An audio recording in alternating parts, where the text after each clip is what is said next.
Hello everyone, hope you're having a wonderful day, and today guys we're going to be going over what I think are some of the best weapon combinations inside of Lies of P. Now arguably one of the coolest features and mechanics inside of Lies of P is their weapon assembly mechanic. Being able to put any blade with any handle is literally a stroke of genius. There's so many instances when you play Elden Ring or Dark Souls or Bloodborne, you find a whole bunch of weapons and the moveset just isn't that great. You're not really jiving with the moveset that much, and you can't do anything about that. Like, yeah, you can get Ashes of War and stuff like that in Elden Ring, which can change up your moveset a little bit, but overall you are kind of stuck with the moveset that is embedded with the weapon. There is no way to change that, but in Lies of P, you don't have to worry about that. You don't like a weapon's moveset, you can, if you like the blade because it's big and it looks cool and does lots of damage, you can just put it with another handle. Friggin' genius! So today we are going to go over what I think are some of the best combinations inside Lies of P. I've got 6 for you guys today. There could be a hell of a lot more, but I just feel like these are just a class above the rest. So I don't want to waste any more of your guys' time. Let's jump straight into it. So the first weapon combination I got for you guys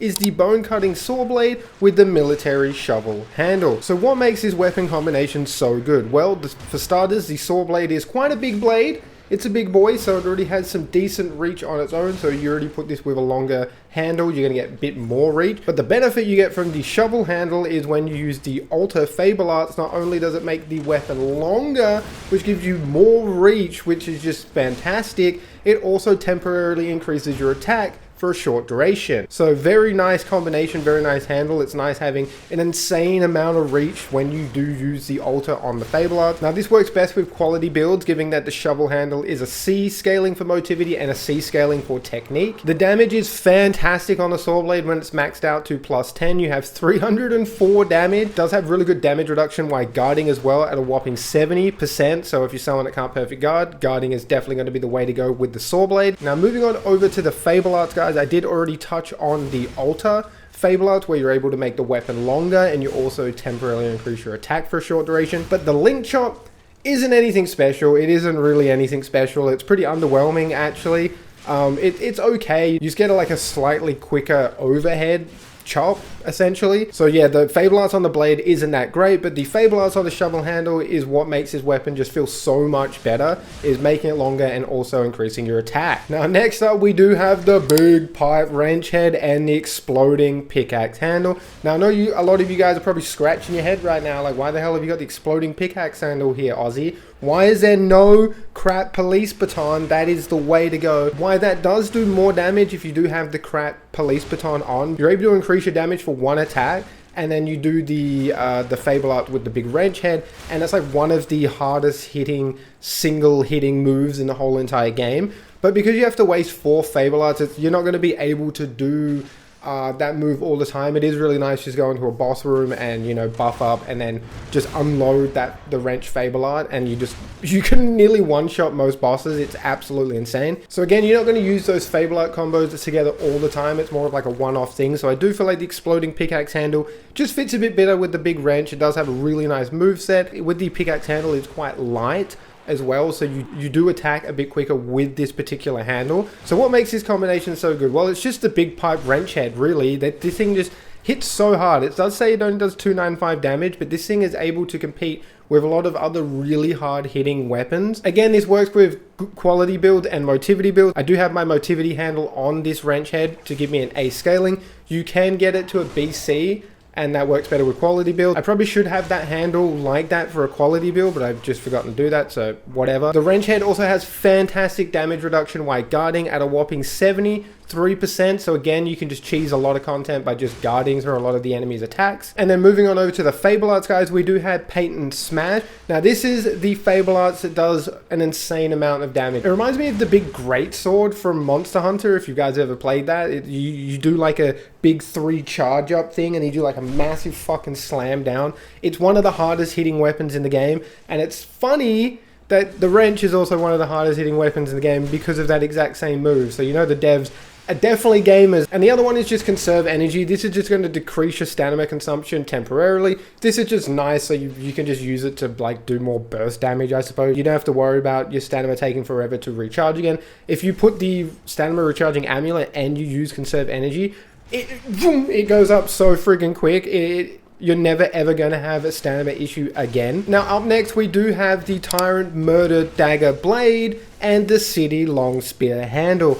I absolutely love this combination. This is a really fun one if you want to stay really mobile and also be attacking really quick. Even though you got the long spear handle, because you've only got that dagger up top, you do attack very quick with this weapon. You can backstab and do like a lunge, and it's insanely quick. You can just dance around the enemy and just make them look completely silly. On top of that, it has a critical strike rating on the dagger blade, which is huge because if you pair that up with the critical strike amulet, this thing can compete with a lot of other weapon combinations damage purely because of that fact. Now this weapon is good for technique and quality builds. It does scale with a B in technique, and if you do put a motivity handle on it, you will get a C for motivity and a C for technique. The damage isn't the best on this weapon, but like I said, because it does have a critical strike chance and we're able to attack insanely quick, and if you do pair it with the critical strike amulet, the damage on this is very respectable, even though we are only running with 156 plus 120 bonus. Now if you're someone that doesn't know how to perfect guard, this might not be the weapon combination for you because the guard damage reduction rate is only 36%.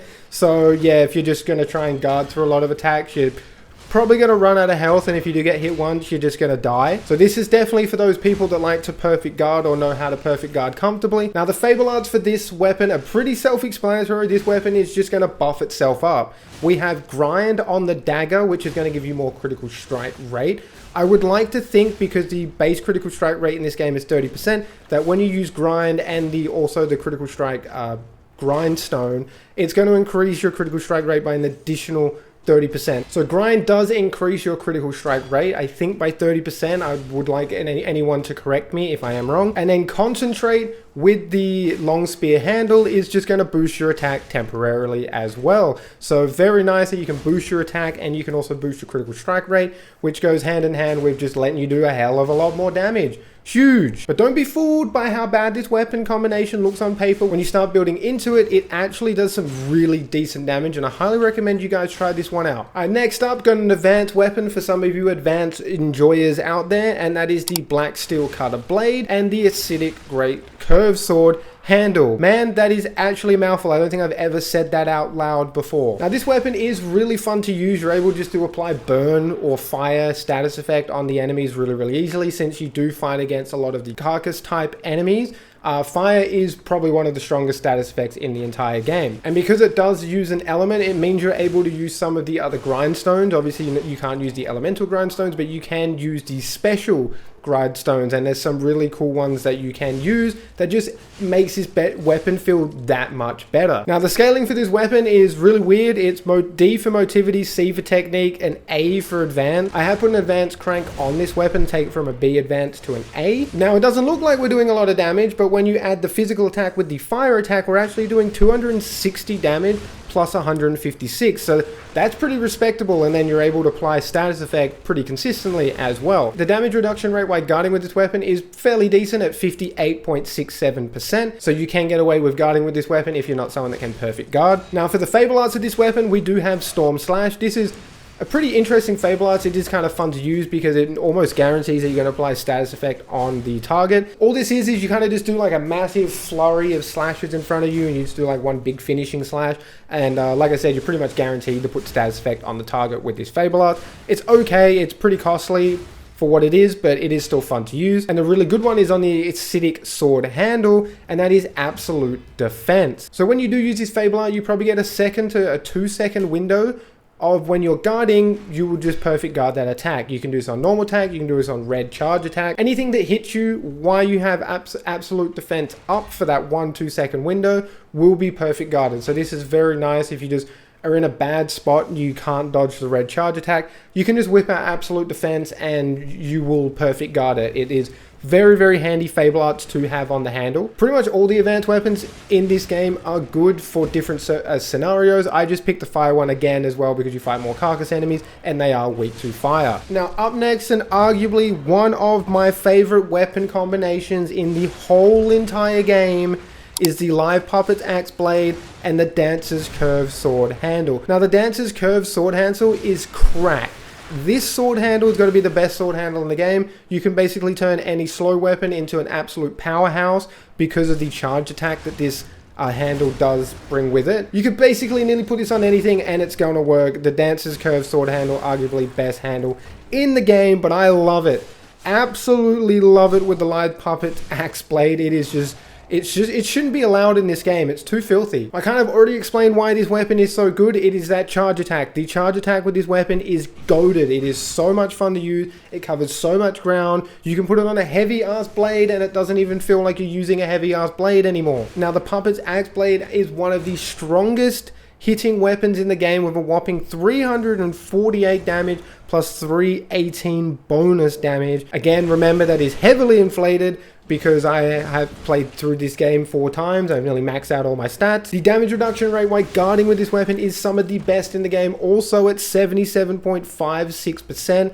You're pretty much going to be able to guard cheese nearly every bit of content with this weapon. I forgot to mention, but the scaling for this weapon is C for motivity and B for technique. I haven't changed this at all. This is just what comes with the Dancer's Curve sword. Now, the Fable Arts aren't really anything too crazy. The charge attack with this handle is kind of like your bread and butter for everything.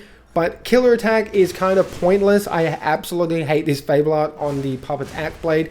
Again, it's one of those underwhelming Fable Arts that it's just a big swing. It's a quicker swing that you do than your other swing, essentially. Now, the handle does come with guard parry. This is a little bit more usable, a little bit more handy in most situations. And because we are using the Lithe Puppet's Axe Blade, when you get the guard parry down, boy, you just slap them for like 4 or 5k. It's absolutely absurd. And you do an insane amount of stagger damage because of the weapon that we are using. So guard parry on the handle is actually fairly solid, but the charge attack with this weapon is your bread and butter. It is just so strong with this weapon combination. I highly recommend, if you guys haven't tried this out, you need to now. Now, last but not least, we have the Spear of Honor Blade with another returning handle, the City Long Spear handle. Now, the reason why I did put these two together is the Spear of Honor Blade is a great sword, or it counts as a great sword, and it's one of the lightest greatsword blades in the game. So you don't have extra weight really affecting this greatsword weapon, but it does now come with the greatsword's ability to be able to stagger enemies a hell of a lot easier. Now you whack this on the long spear handle, and you have one of the longest weapons in the game. This is definitely rivaling the saw blade and the shovel handle, but you do have to use the altar on the shovel handle to continuously keep making it longer. That's what she said. But at least with the long spear handle, it's always long. It's always this long form. So when you do use the charged lunge attack, you can cover some absolutely insane ground. If you have really good positioning, you can always just be out of the enemy's attack zone while still throwing attacks in their face every second. It's a really fun weapon combination, and the long spear handle is a really fun handle to use. So while this might not be the strongest weapon combination in the game, it is definitely one of the funnest ones, especially because you can make the enemies look silly, but like I said, just standing out of their attack zone and just continually like throwing charge attacks at them. Now, we already went over the long spear handle. The scaling is B for technique and D for motivity. You can use a technique build or a quality build. If you put a motivity handle on, you'll be able to make a CC. The damage is fairly decent at 248 plus 190 bonus damage, and the damage reduction while guarding is also fairly decent at pretty much nearly 60%. Now again, this is another weapon blade that has a really underwhelming friggin' Fable Art. I really don't like Killer Attack. Again, it's just another overhead swing. I think it's an overhead swing. I can't remember now, but it's just another pointless swing that just makes you swing a little bit quicker than your charge attack. But again, already covered the long spear handle, but we do have concentrate on this handle, so we are able to boost our attack temporarily. So that is basically it, guys. Those are my 6 weapon combinations that I personally think are some of the best in Lies of P. If there's anything that I didn't mention, please let me know in the comment section. I'm keen to know what you guys have been using inside of Lies of P. Is there anything I missed? Is there any like cracked weapon combo that I didn't actually talk about? Because if there is, I would love to know in the comment section below. Appreciate all the love and support recently on the Lies of P content, guys. It has been absolutely amazing. And until next time, stay safe. Peace out.